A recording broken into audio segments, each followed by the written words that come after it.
Pero definitely, champion ng Diskaya dito. Lalo na kung pagbabasihan natin yung mga napakarami nilang kontrata ng previous administration.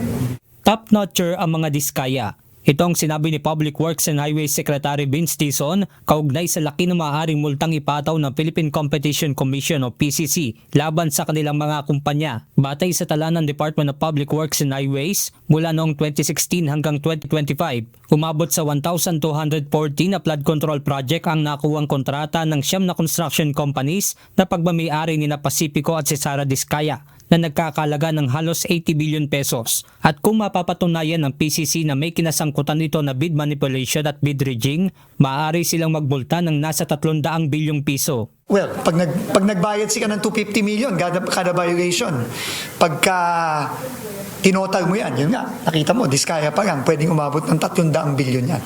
Kumbaga, we have to throw everything at these people. No? Lahat ng pwedeng kasong pwede nating i-file against these people, pa-file natin. Kasi ang kailangan managot at kailangan maibalik natin ang pera ng mga kababayan natin.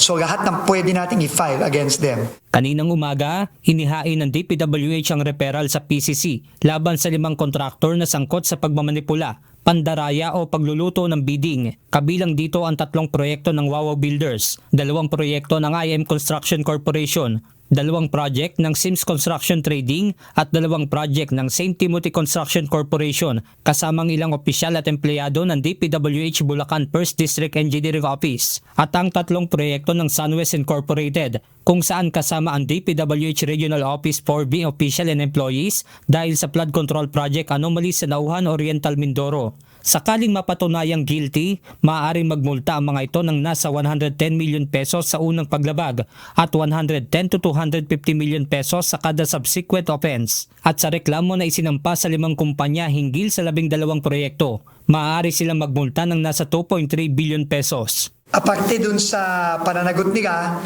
na eventually, ang inihintay natin lahat, ang inihintay ng buong Pilipinas is makulong itong mga taong to. Meron din tayong ginagawa na equally important, no?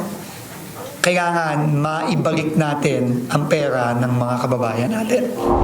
Inihayag din ni Secretary Dizon na isusumiti nila sa Independent Commission for Infrastructure o ICI ang listahan ng mga ari-arian ng mga Diskaya.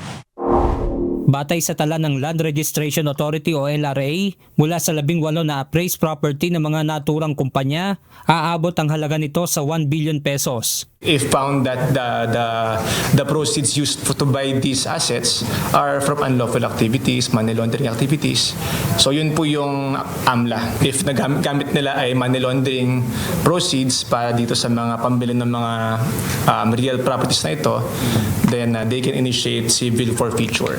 And while this is pending, naka-freeze ito to ensure that these are protected and will not be dissipated, disposed by the parties.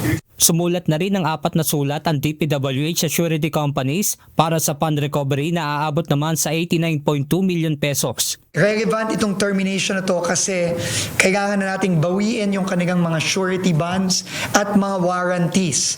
At kailangan simulan na yung pag-revoke nitong mga warranties na ito para mapagawa na natin itong mga projects na ito.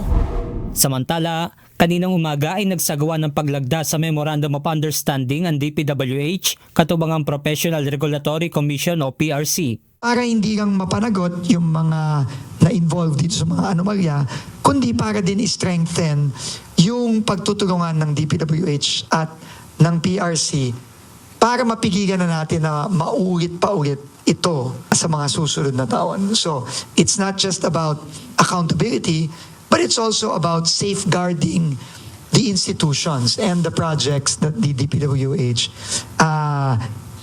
is doing from now moving forward. No, I think very, very important din yun. Kasabay ng kasunduan ang pag-turnover ng DPWH sa PRC ng mga dokumento para maging batayan sa pag-revoke sa lisensya ng mga profesional na sangkot sa anomalya sa flood control. Kabilang sa inirekomendang tanggalan ng lisensya ay sina dating DPWH Bulacan 1st District Engineer Henry Alcantara, Assistant District Engineer Bryce Hernandez, Engineer JP Mendoza, Engineer Paul Duya at iba pa. Kompleto na po yun ang ebidensya kasi nagkaroon na ho sila ng dismissal itong mga engineers from DPWH. So ibig sabihin nandun na po substantially ang ebidensya na kailangan din na namin kasi sa administrative proceedings po substantial evidence at nangyari na po yan sa DPWH. Benedict Samson, UNTV News and Rescue. Diyos ang aming sandigan, serbisyo publiko ang aming pinahahalagahan.